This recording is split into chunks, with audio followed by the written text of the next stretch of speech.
Hello everyone, आज चाहिँ म नयाँ ब्लग लिएर आएको छु। अन्त चाहिँ यो ब्लग चाहिँ कस्तो भने चाहिँ मुकबाङ गर्नु आँटेको हामीले, म र माइजू चाहिँ।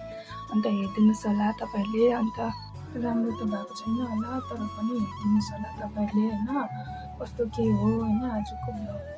आजको मोमो बनाएको यो हो, यो अचार बनाएको, यो चाहिँ कोक होइन। माइजूलाई पर्खिरहेको छु, आउनु हुँदै होला पर। माइजू चाहिँ पर किचनमा हुनुहुन्छ होइन, काम गर्नुहुँदैछ। सो माइजू नि आइसक्नु भएको छ होइन यहाँ। अब माइजू चाहिँ आज काममा बिजी थियो हो, अन्त चाहिँ दिउँसो बनाउनु पाएन। अन्त हामी चाहिँ इभिनिङमा बनाउँदैछ अहिले होइन फिलहालमा। अन्त हेरिदिनुहोस् होला तपाईँहरूले होइन। आजको मोमो बनाएको यो हो, यो अचार बनाएको, यो चाहिँ कोक होइन।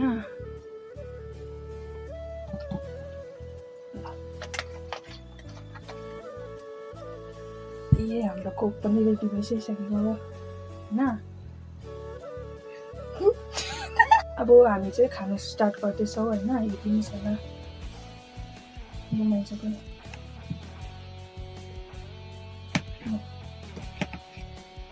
अब चाहिँ सुरु गरेँ गाइस हामीले खाना चाहिँ।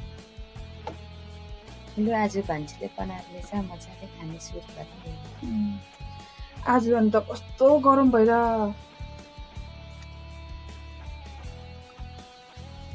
कस्तो भयो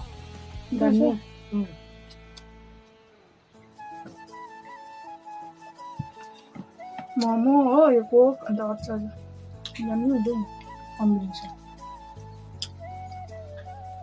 दिउँसो बनाऊ भनेको थियो कि टाइमै पाइनँ नि त, खाना पनि बनाइरहेको घरमा होइन। त्यो भएर त्यही भएर बेलुका खाँदैछौँ नि हामी चाहिँ। अहिले बेलुका भएर बाहिर धेरै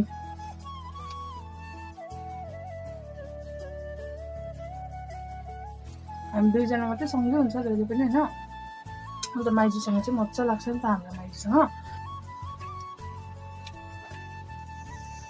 अचार चाहिँ पुरा पिरो बनाए चाहिँ दामी पिरो बनाइदियो पनि।